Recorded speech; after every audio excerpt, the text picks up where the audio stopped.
सो हाय नमस्कार सभी को। फिजिकल एजुकेशन का तुम्हारा एग्जाम खत्म हो चुका है एंड 20 फरवरी आई मीन कल को तुम्हारा फिजिक्स का पेपर है एंड आई होप सबका फिजिकल एजुकेशन का एग्जाम अच्छा ही गया होगा। पेपर आसान ही था, मैंने भी देखा कैसा पेपर आया था फिजिकल एजुकेशन का।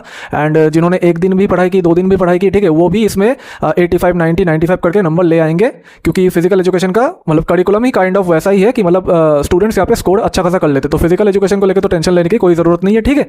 लेकिन जो मेन सब्जेक्ट है फिजिक्स केमिस्ट्री मैथ्स, इसको लेकर बहुत डर लगता है, क्योंकि अभी तक हमने कुछ पढ़ा नहीं है, ऐसा है वैसा है, मतलब सीन खराब है। तो जैसा कि मैंने पिछले वीडियो में बोला था कि पेपर अटेम्प्टिंग स्ट्रेटेजी के ऊपर वीडियो चाहिए कि पासिंग मार्क्स के लिए। अच्छा, कुछ लोग को यहाँ पे लगता है, कुछ लोग ऑफेंड हो जाते हैं, ठीक है। मैं तुम्हारे बिल्कुल खिलाफ नहीं हूँ। अगर कोई यहाँ पे ऐसा है कि वो चाहता है 7 दिन पढ़ के 0 से पढ़ के वो 90, 95, 100 ऐसा करके स्कोर करना चाहता है फिजिक्स जैसे सब्जेक्ट में, तो वो बिल्कुल कर सकता है। मैं तुम्हारे खिलाफ नहीं हूँ, लेकिन तुम समझा करो यहाँ पे कुछ और मेरे ऑडियंस है, ठीक है, जो प्राइवेट कैंडिडेट से जो मतलब 2023, 24 उधर से फेल होते होते आ रहे हैं, ठीक है। कुछ ऐसा बता दो उनके लिए कि कम से कम इस बार वो पास हो जाए और जिंदगी में वो आगे बढ़ जाए, ठीक। तो मेरा टारगेट ऑडियंस वही वाले लोग हैं। तो तुम ऑफेंड मत हो जाओ ना कि मतलब मैंने कैसे बोल दिया 7 दिन में 90 नहीं आ सकता। तो तुम्हारे अंदर पोटेंशियल है तो ले आओ भाई, कोई रोक नहीं रहा तुम्हें, ठीक है। 7 दिन में, 2 दिन में, 1 दिन में तुम 95, 98 कुछ भी ले आओ फिजिक्स में, ठीक है। केमिस्ट्री वाले में भी ले आना, मैथ्स में भी ले आना, ठीक है। मतलब साल भर मत पढ़ना, सिर्फ 1-2 दिन में तुम 90, 98 इजीली ला पाओगे। देखो, तो फाइनली फिजिक्स की बातें करते हैं कि पासिंग नंबर के लिए क्या करना पड़ेगा, ठीक है। तो उसके लिए मैंने पिछले वीडियो में चैप्टर्स वगैरह बता दिया था कि एटलीस्ट ये 7 चैप्टर एटलीस्ट बोला था कि इनका थ्योरी, इनका डेरिवेशंस, इनका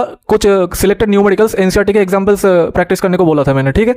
और सैंपल पेपर और पीवाईक्यू ये कर लेना। वो जो 35 मार्क्स का चैप्टर था, electric charges and field, potential capacitance, current electricity, dual nature, atoms, nuclei, semiconductor, ये जो 7 चैप्टर्स थे, ये अगर किसी ने अच्छे से कर लिया, मैंने 5 डेज पहले ही वो वीडियो बना लिया था एंड वो इनफ टाइम था, मतलब इजीली हर कोई मतलब इसका थ्योरी, डेरिवेशंस और न्यूमेरिकल सारा कुछ निपटा देता, ठीक है। तो तुमने अगर इतना चीजें कंप्लीट कर लिया तो तुम्हें टेंशन फ्री हो जाना है कि कोई रोक नहीं सकता तुम्हें पास होने से। तुम्हारा डेफिनेटली 23 क्या 25, 26, 27, 30 भी आ सकता है, कोई दिक्कत वाली बात है नहीं उसमें। तो ये चैप्टर्स जिन्होंने खत्म कर लिया, अभी तुम लोग एक काम कर सकते हो, तुम इलेक्ट्रोमैग्नेटिक वेव्स और मैग्नेटिज्म एंड मैटर, ठीक है, इन दोनों का थ्योरी और न्यूमेरिकल एनसीईआरटी से अच्छे से कर लेना, ठीक है। तो तुम्हारा मतलब पास होने में तो कोई मतलब रोक नहीं सकता, तुम्हें डेफिनेटली हो जाओगे। अभी पेपर अटेम्प्टिंग स्ट्रेटेजी, उस पर भी बातें करेंगे। और जो लोग ऐसा है कि अभी तक नहीं हो पाया, ठीक है, वो जो 7 चैप्टर्स मैंने करने को बोला था वो भी ढंग से नहीं हुआ, तो इस मोमेंट पे वो क्या कर सकते फिर। तो तुम लोग एक काम करो, जो 7 चैप्टर्स मैंने बोला और जो इलेक्ट्रोमैग्नेटिक वेव्स और मैग्नेटिज्म एंड मैटर ये वाला भी बोला, मतलब 9 चैप्टर्स मैंने बोला, इसका सारा थ्योरी, सारा डेरिवेशन तो ऐसे और सारा न्यूमेरिकल इस एक दिन में तो तुम नहीं कर पाओगे। एक दिन भी टाइम नहीं, तुम्हारे पास 10 to 12 आवर्स शायद टाइम होगा, ठीक है। तो तुम लोग अभी क्या करो, वही मतलब पुराना वाला मेथड, ठीक है, जो कि मैं बताना नहीं चाहता लेकिन स्टिल अभी बताना पड़ रहा है, मजबूरी में कुछ भी बोल लो। ये जो 9 चैप्टर्स है, 9 चैप्टर्स का लिस्ट अभी मैंने बोला, इसका किसी भी तुम्हारा मनपसंद टीचर का लेक्चर उठाओ 1.5-2 घंटे का। ऐसा फैल मत जाना कि कभी इसका कभी उसका, नहीं, एक टीचर का उठाना और ये 9 चैप्टर्स देख डालना, मतलब 1 शॉट देखना है 1.5-2 घंटे का, और बस देखना ही है और कुछ नहीं कर पाओगे। और थोड़ा बहुत एक्स्ट्रा काम करना भी है, तो क्या कर सकते हो, 1 शॉट जब वो चलेगा पढ़ते वक्त कॉपी पे लिखते जाना। पता चला नोट्स बनाने लग गए, डिजाइन करने लगे, तो वो तुम्हारा 2 घंटे का लेक्चर 2.5 घंटा 5 घंटा भी बन सकता है, ठीक है। वो वाला काम नहीं करना, बस टीचर के साथ हाँ बोला है, कूलम्स लॉ बोला है, K1 Q2 upon are square लिखते जाओ, पेन चलाते जाओ, तो इससे थोड़ा बहुत शायद तुम्हारे दिमाग में कुछ ना कुछ तो आ जाएगा। तो अब जाके फाइनली पेपर अटेम्प्टिंग स्ट्रेटेजी कैसा होना चाहिए। देखो, पेपर जब देने जाओगे वहां पे तुम्हें ये पूरा ध्यान में रखना है कि 70 में से मिनिमम 60 मार्क्स का तो पेपर अटेम्प्ट करना ही करना है, ठीक है। मतलब चाहो तो फुल नंबर का भी कर सकते हो। अब उसको कैसे करना है, जब आता नहीं को कैसे करना है। अब देखो, जो लोग अभी वो 35 मार्क्स का पढ़ चुके हैं उनके लिए ज़्यादा प्रॉब्लम नहीं होगा। पेपर जब देने जाओगे वहाँ पे 15 मिनट्स 10 मिनट्स तुम्हें रीडिंग टाइम मिलेगा। रीडिंग टाइम में रीड तो पूरा पेपर कर नहीं पाओगे, रीडिंग टाइम में तो उनके लिए होता है ना जो पूरा मतलब पढ़ रखे, सिलेबस वगैरह सारा कुछ आता है, तो वो समझ जाएंगे कहाँ से क्या अटेम्प्ट करना है मुझे, ताकि मेरा 70 में से 55, 65, 68, 67 ऐसा करके नंबर है। लेकिन तुम्हारा तो वैसे वाला केस नहीं है। रीडिंग टाइम में तुम्हें क्वेश्चन सिलेक्ट करना है कि हाँ, ये सेक्शन का ये वाला क्वेश्चन मुझे 100% आता है, ये मैं सॉल्व कर ही लूंगा, चाहे वो थ्योरी का कोई क्वेश्चन घुमा के हो, चाहे वो न्यूमेरिकल हो, और चाहे वो शॉर्ट आंसर एमसीक्यू कुछ भी हो। तो तुम्हें पूरा सिलेक्ट कर लेना है कि हाँ, ये तो मुझे आता ही आता है। और अगर तुम्हें ऐसा मिल गया कि कम से कम 20 नंबर का तुम्हें दिख गया, 25-30 नंबर का अगर तुम्हें आता है, तब तो तुम जीत गए, ठीक है, तब कोई रोक नहीं सकता तुम्हें। लेकिन अगर 20 नंबर का भी दिख गया, तब भी मतलब ग्रीन सिग्नल समझो उसको। मैं ऐसा कंफर्म कुछ नहीं कह रहा कि कंफर्म हो ही जाएगा, ऐसा हो जाएगा वैसा हो जाएगा, नहीं, कंफर्मेशन का कुछ नहीं होता। लेकिन हाँ, ग्रीन सिग्नल मान लो कि कम से कम और कई जगह से तुक्के वुक्के मार के तो काम हो जाएगा। देन उसके बाद जब राइटिंग टाइम शुरू होगा, सबसे पहले एमसीक्यू को ही अटेम्प्ट करना, सेक्शन ए में जो रहेगा, और असर्शन रीजन वाले को मिला के 16 एमसीक्यू होंगे। उसमें एमसीक्यू को सीरियल वाइज करना, 1 2 3 4 5 6 ऐसे करके। क्वेश्चन नंबर और जो ऑप्शंस तुम मार्क कर रहे हो उनको बहुत सही ढंग से लिखना, ताकि मतलब जो कॉपी चेकर है वो कंफ्यूज ना हो जाए। तो मान लो क्वेश्चन नंबर 1 का सी ऑप्शन होगा, तो सी ऑप्शन लिखना, क्वेश्चन फिर 1 फिर सी ऑप्शन ऐसे करके लिखना तो तुम्हें आता ही है, ठीक है। तो सी ऑप्शन लिखना और उसके साथ सी ऑप्शन में जो भी वहां पे आंसर दिया हुआ है, चाहे वो कोई एक्सप्रेशन हो, चाहे वो एक लाइन हो, चाहे वो कुछ भी हो, वो लाइन भी या वो एक्सप्रेशन भी तुम्हें वहां पे एमसीक्यू का जो ऑप्शन है उधर लिखना है। लिखने से क्या होगा, प्रेजेंटेशन अच्छा रहेगा, टीचर को देखने में भी सुंदर लगेगा।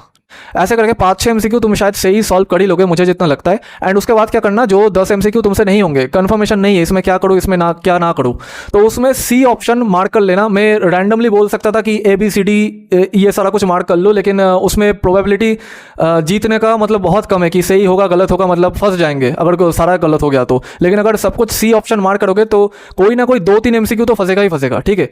मतलब मैं कहना चाहता हूँ कि मतलब एमसीक्यू वाले में से तुम्हारा 16 नंबर में से 8-9 नंबर का जुगाड़ हो जाए तो वो मोर देन सफिशिएंट है। आप थ्योरी वाले पोर्शन पे आ जाओ, सेक्शन बी सेक्शन सी ऐसे करके सीरियल वाइज चलते रहो। तो ऐसा तो होगा नहीं कि सेक्शन बी में हर एक क्वेश्चन तुम्हें आता है, सेक्शन सी में हर एक क्वेश्चन तुम्हें आता है, केस स्टडी वाले में हर एक क्वेश्चन तुम्हें आता है, ऐसा तो होगा नहीं। तो अब सेक्शन बी में जो क्वेश्चन तुम्हें आता है उसको अटेम्प्ट करो, अच्छे से उसको सजा सजा के तोड़ तोड़ के लिखो, जैसे बोर्ड्स में जैसे लिखते हैं ना, उसका भी बता रहे आगे क्या करना है कि लिखने का स्टाइल बढ़िया होने के लिए। वो तो सैम्पल पेपर देखना है, एंड में डिस्कस करूंगा। अब देखो, जो तुम्हें आता है वो तुमने अटेम्प्ट कर लिया, और सेक्शन बी में जो तुम्हें नहीं आता है उसके लिए भी स्पेस छोड़ दो, ठीक है। लेकिन ध्यान रखना, स्पेस जब छोड़ दिया, स्पेस में कुछ लिखना भी है, वरना मतलब चेकिंग में प्रॉब्लम हो जाता है। वैसे अब तो डिजिटल चेकिंग हो गया, उतना ज़्यादा प्रॉब्लम होगा नहीं, लेकिन कुछ लोग के दिमाग में ये मिथ है, डाउट है कि डिजिटल चेकिंग की वजह से ये हो जाएगा वो हो जाएगा। कुछ नहीं होगा भाई, कुछ नहीं होगा, बिलीव मी, कुछ नहीं होगा।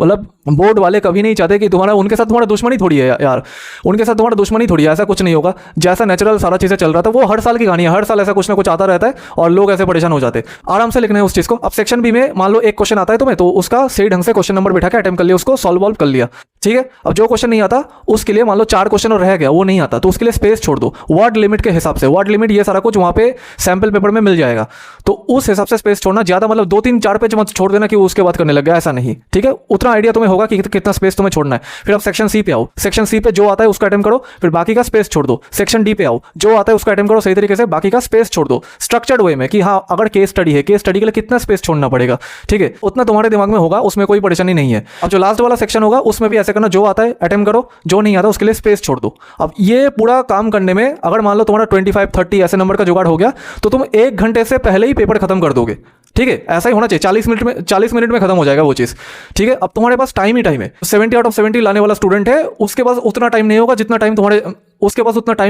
तुम्हारे पास खाली टाइम होगा। तो अब उस खाली टाइम को यूटिलाइज कैसे करना है, सुनो। अब जो क्वेश्चन तुम्हें नहीं आता उससे रिलेटेड कुछ फॉर्मूला तुम्हें याद हो या कुछ थ्योरी तुम्हें याद हो, लिखो एक स्ट्रक्चर्ड वे में। मतलब तुम्हें खेलना है यहाँ पे, कैसे खेलना है, जैसे कोई 65 लाएगा 70 में से, कोई 70 आउट ऑफ 70 लाएगा, तो वो एक टॉपर होगा। तो टॉपर का जो आंसर शीट होता है उसका एक स्ट्रक्चर्ड वे होता है, उसका एक प्रेजेंटेशन स्टाइल होता है। डिफरेंस बस इतना है कि वो जो लिखेगा वहाँ पे सारा कुछ 100% सही है और तुम जो लिखोगे सारा कुछ 95% गलत है, ठीक है। ऑब्वियसली भाई, बना बुना के लिखोगे ना तो गलत ही तो होगा वो चीज़। तो उसमें तुम्हें क्या करना है, टॉपर जैसे उसको सजाता है, टॉपर जैसे उसको फ्रेम करता है, सेम वे में तुम्हें भी ऐसा एक्टिंग करना है पेपर में। अब इस चीज़ का देखो उतना कुछ खास बेनिफिट नहीं होगा, ये मत सोचना कि इससे तुम्हें नंबर मिल जाएगा, ये हो जाएगा वो हो जाएगा, ऐसा कुछ भी नहीं होगा। लेकिन स्टिल भाई इंपॉर्टेंट है, ठीक है। मैं बोल रहा हूँ तो सुन लो। कुछ भी पूछा हो, इलेक्ट्रिक फ्लक्स पूछा हो, ठीक है, इलेक्ट्रिक फ्लक्स के बारे में कुछ भी आता है तुम्हें, अरे इलेक्ट्रिक फील्ड लाइन की कहानी लिख दो, ड्रॉ करो, डायग्राम ड्रॉ करो, जैसे टॉपर का प्रेजेंटेशन होता है हूबहू उसको कॉपी करना है। डिफरेंस बस इतना होगा, वो सारा कुछ सही लिख रहे हो, तुम सारा कुछ गलत लिख रहे हो, बस इतना डिफरेंस होगा। इस चीज़ को सजाएंगे कैसे, सजाने के लिए जो सबसे बेस्ट उपाय है सैंपल पेपर और मार्किंग स्कीम। अभी गूगल पे जाओ, सीबीएसई एकेडमिक्स के वेबसाइट पे सर्च करो, वहां पे सीबीएसई एकेडमिक्स उस वाले वेबसाइट पे जाओ तो देखो एक कॉर्नर है सैंपल क्वेश्चन पेपर का, उस पर क्लिक करो। देखो 2025 और 26 के सैंपल पेपर है, उसको डाउनलोड करो फिजिक्स का, और उसके साथ साथ उसका एक मार्किंग स्कीम भी आता है, एमएस करके ऐसा कुछ लिखा होगा, उसको भी डाउनलोड करो। तो सैंपल पेपर और मार्किंग स्कीम को आज बैठ के मिनिमम 2-3 घंटा उस चीज को खुद ब खुद कॉपी में लिखते जाओ। तो उससे क्या होगा, तुम्हें समझ में आ जाएगा कि हाँ, ऐसा अगर क्वेश्चन आएगा तो उसको इतने वर्ड में इतने सुंदर तरीके से ऐसे डायग्राम वगैरह बना के समझाना होता है, ठीक है। ये समझ में आ जाएगा तुम्हें। तो इससे क्या होता है, शायद तुम्हें पार्शियली कुछ ना कुछ करके मिल जाए, ऐसा कोई कंफर्मेशन नहीं है कि मिलेगा कि नहीं मिलेगा। तो मार्किंग स्कीम सीख के आने के बाद जो क्वेश्चन तुम्हें नहीं आता उसको वैसे तरीके से अटेम्प्ट करना है। मान लो गलती से भी तुमने एक क्वेश्चन का फॉर्मूला या कुछ थ्योरीज सही लिख दिया तो उस चीज का डेफिनेटली तुम्हें नंबर मिलेगा। बाकी हाँ, पूरा क्वेश्चन तुमसे नहीं हुआ तो उस चीज का नंबर ऑब्वियसली नहीं मिलेगा।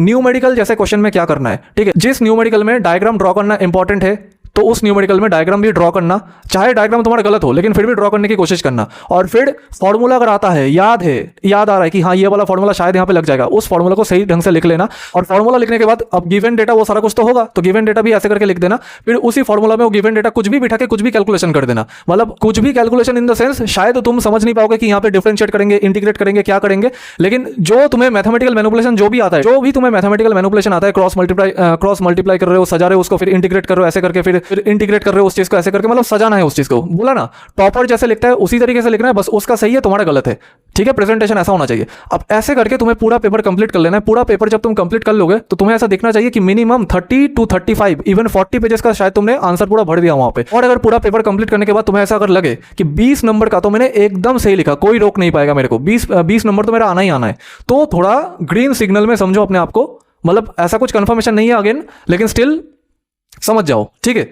और अगर मान लो ऐसा हुआ कि 25 to 30 मार्क्स का तो मैंने सही लिख ही दिया, तो उस केस में कोई ताकत तुम्हें फिजिक्स के पेपर में फेल नहीं कर सकता। और अभी मैं एक मजेदार बात यहाँ पे कह दूं, जो ट्रेंड अभी चल रहा है पिछले कुछ टाइम से, तो वहां पे क्या हो रहा है, फिजिक्स का पेपर टफ तो आ रहा है, तो अगर फिजिक्स का पेपर टफ है, स्टूडेंट का हालत फिजिक्स में खराब होता है, तो फिजिक्स में मैक्सिमम लोग फेल होने चाहिए थे ना, लेकिन मैक्सिमम लोग फेल हो रहे केमिस्ट्री या मैथ्स में।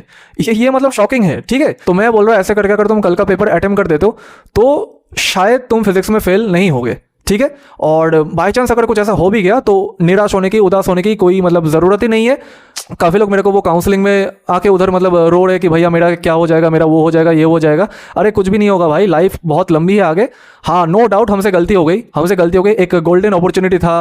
बोर्ड वालों ने सितंबर में डेट शीट भेज दिया था कि इस दिन को एग्जाम है, 6 महीने पहले डेट शीट पता चल गया था, स्टिल हमने पढ़ाई नहीं की। वो हमारी गलती है, वो फॉल्ट है, फॉल्ट को एक्सेप्ट करो, ठीक है। यहाँ पे रोने से कुछ नहीं होगा, अपने फॉल्ट को एक्सेप्ट करो, यहाँ पे रोने से कुछ नहीं होगा। और फॉल्ट को एक्सेप्ट करके अगर आगे तुम बेहतर करना चाहो लाइफ में तो वो डेफिनेटली पॉसिबल है। लेकिन अगर अपनी गलती कभी नहीं मानोगे कि बोर्ड वालों ने मुझे फेल कर दिया, मेरे मम्मी पापा ने मुझे फेल कर दिया, इस वजह से मेरा पढ़ाई नहीं हुआ, उस वजह से मेरा पढ़ाई नहीं हुआ, ऐसे करके कुछ मतलब सॉल्यूशन मिलेगा नहीं, ठीक है। क्योंकि होता है मतलब रिजल्ट जब आता है तो ऐसे मतलब लोग मेरे पे रिजल्ट जब आता है तो वो काउंसलिंग वगैरह लेते हैं ना कि भैया मैंने इतने का लिखा था, बोर्ड वालों ने मुझे जबरदस्ती का फेल कर दिया। ऐसा नहीं होता ब्रो, ऐसा नहीं होता। मैंने बोला ना तुम्हें, अगर तुम सही लिख के आओगे तो तुम्हें नंबर मिल ही जाएगा एट द एंड। तो ऐसे करके तुम्हें पेपर को पूरा प्रेजेंट करना है। भले ही अगेन मैं बोल रहा हूँ पूरा पेपर ही तुम्हें अटेम्प्ट करना है। और कैसे अटेम्प्ट करना है, सैम्पल पेपर से जाके सीखो, सैम्पल पेपर और मार्किंग स्कीम को मास्टर करो और उधर से सीखो कि कैसे क्या लिखना है, ठीक है। और उसी स्ट्रक्चर में अपने पेपर को भी अटेम्प्ट करना। तो इतना तो काम तुम कर पाओगे कि हाँ ये वेक्टर बना रहे, ठीक है, फिर डायग्राम बना रहे, यहाँ वेक्टर बना रहे, ये लिख रहे tau equal to P sine theta, जो इतना काम तुम्हें करना है। बाकी आज मतलब मैं उतना ज़्यादा हाइप होकर मैंने बातें नहीं किया। मैं भी समझ सकता हूँ तुम्हारा कंडीशन कैसा मतलब फील कर रहे हो, क्योंकि पिछले साल इसी मोमेंट पे मेरा भी ऐसा हाल था। लेकिन जैसे तैसे मैंने उन सब चीज़ों को ओवरकम किया और फाइनली मतलब एट द एंड काम हो ही गया। मेरा मतलब टारगेट ही यही था कि मुझे PCM पास करना है। मेरे को वो नहीं कि मतलब फिजिकल एजुकेशन में नंबर लाना है, इंग्लिश तो मैंने अभी तक मुझे CBSE का जो वो क्या आता है ग्रामर का सेक्शन जहाँ पे वो लेटर राइटिंग ये वो सारा कुछ आता है, उसका तो मुझे फॉर्मेट भी नहीं पता, देखा भी नहीं था मैंने। मेरा मैथ्स का एग्जाम था और मैथ्स का एग्जाम देने के बाद अब मुझे लग रहा था कि हाँ सक्सेसफुली मैं फिजिक्स केमिस्ट्री मैथ पास हो गया। पेपर देके पता चल जाता है, नेचुरली ऐसा ही होना चाहिए। उसके बाद इंग्लिश का एग्जाम था तो उसके लिए मैंने कुछ भी पढ़ाई नहीं किया था, बस पे बैठ के वो वहाँ पे 1-1.5 घंटे का पता चला 18 चैप्टर से, तो 5-5 मिनट का वीडियो देखा, फिर वहाँ पे जैसे तैसे मैं इंग्लिश का एग्जाम देने चला गया। उस पर इसलिए मेरे 64 इतने कुछ नंबर आए थे, सही आए थे। ऐसा नहीं कि मैंने इतने का अटेम्प्ट किया उतना क्यों नहीं मिला, अरे सही लिखने का नंबर मिलेगा ना। तो वैसा ही सीन है मान लो। और PCM में पास होना बहुत इंपॉर्टेंट है, क्योंकि कुछ स्टूडेंट यहाँ पे ऐसा है फिजिक्स में उनके 77 मार्क्स है, मैथ्स में उनके 68-70 ऐसा इस रेंज पे मार्क्स है, लेकिन केमिस्ट्री में वो कंपार्ट पे कंपार्ट, मतलब 2024 में कंपार्ट लगा जुलाई में उसको क्लियर करने गया, नहीं हुआ। फिर 2025 के फरवरी में क्लियर करने गया, फिर से नहीं हुआ। 2025 के जुलाई में फिर से क्लियर करने गया, फिर से नहीं हुआ। केमिस्ट्री आसान आता है ना, मुझे भी पता है केमिस्ट्री आसान आता है, पेपर बहुत ही आसान होता है उसका। लेकिन ये सारे बच्चे क्या है, इनका मतलब अभी एस ऑर्बिटल, पी ऑर्बिटल, ये पूरा ब्लैंक है, इनको इलेक्ट्रॉनिक कॉन्फ़िगरेशन तक भी लिखना नहीं आता, या करते भी है पढ़ाई करते क्या करते, मतलब भारी लेवल पे कंफ्यूजन है। तो मतलब उस चीज़ को रिलेटिव वे में सोचो भाई, खिचड़ी मत पकाओ कि भाई ये कैसे बोला कि 7 दिन में तो इंसान 80 ला सकता है केमिस्ट्री में, ला सकते हैं, मैं तो बोल रहा हूँ, ठीक है। लेकिन कॉन्टेक्स्ट अलग अलग होता है हर एक स्टूडेंट का, तो उस हिसाब से मैं बोल रहा हूँ। सोचो कोई 2 साल से सिर्फ एक केमिस्ट्री का पेपर क्लियर नहीं कर पा रहे और अभी जाके उसका एसेंशियल रिपीट वो लग गया है, अभी मतलब 5 सब्जेक्ट का देना पड़ेगा, अभी मतलब ये 2026 में अभी एग्जाम दे रहा है। सोचो मतलब इतना गंदा हालत है। तो इन सब केस में तुम्हें नहीं फंसना, फर्स्ट अटेम्प्ट में निकल जाना है। नहीं तो भाई ये जो प्रॉब्लम है कंपार्टमेंट वगैरह का, ये बहुत डेंजरस होता है, ठीक है। उसके बाद भी लाइफ ऐसे रुक नहीं जाता कुछ, वहाँ पे अगर सही ढंग से काम करो तो हो ही जाएगा, निकल भी जाएगा। लेकिन उन सब चीज़ों में हमें तो अभी नहीं फंसना, हमारे पास अभी टाइम है, अभी हम निकल जाएंगे ऐसे करके, ठीक है। तो फिर भाई इतना ही था इस वीडियो में। सभी को ऑल द बेस्ट फिजिक्स के एग्जाम के लिए। और मेरा आशीर्वाद तुम लोग के साथ है, तुम लोग अच्छा ही करोगे, पेपर अच्छा ही होगा। पास नहीं, मान लो किसी का 35-40 भी आ सकता है अगर मतलब सही ढंग से उतना लेवल पे पढ़ाई किया। और जो लोग मतलब 7 दिन में 95 वाले स्टूडेंट है तो तुम्हारा भी 95 आ सकता है, बिल्कुल कॉन्ग्रेचुलेशन पहले से। और जो होगा अच्छा ही होगा, देखा जाएगा। पेपर टफ आए चाहे आसान आए, पैनिक नहीं करना, आराम से उस चीज़ का अटेम्प्ट करना। अटेम्प्ट करने का स्ट्रेटेजी मैंने डिस्कस कर ही दिया, एग्जैक्ट हुबहू वैसे तरीके से अटेम्प्ट करना है तुम्हें पेपर को। और जो सही तुम्हें आता है उसको तो सबसे पहले सही लिख लेना है और बाकी के क्वेश्चंस को वैसे तरीके से अटेम्प्ट करना जैसे मैंने तुम्हें बोला। एकदम सजा के और ज्यादा कटपिट नहीं करना, क्लीन नीट एंड क्लीन वे में पेपर को प्रेजेंट करना, दिखने में अच्छा लगे चाहे आंसर गलत हो। पता है इलॉजिकल लग रहा है, लेकिन इस मोमेंट पे मतलब मैं क्या बोलूं, मतलब मजबूरी है मेरा और कुछ नहीं कर सकता मैं। तो बाकी पेपर देके आओ, पेपर जब हो जाएगा तब तो पता लग ही जाएगा कि कैसा पेपर आया कैसा नहीं आया। तो उस दिन वीडियो बना लेंगे, मतलब 20 को ही कल को ही वीडियो बना लेंगे कि क्या करना पड़ेगा क्या नहीं करना पड़ेगा। ठीक है फिर ऑल द बेस्ट सभी को, बाय।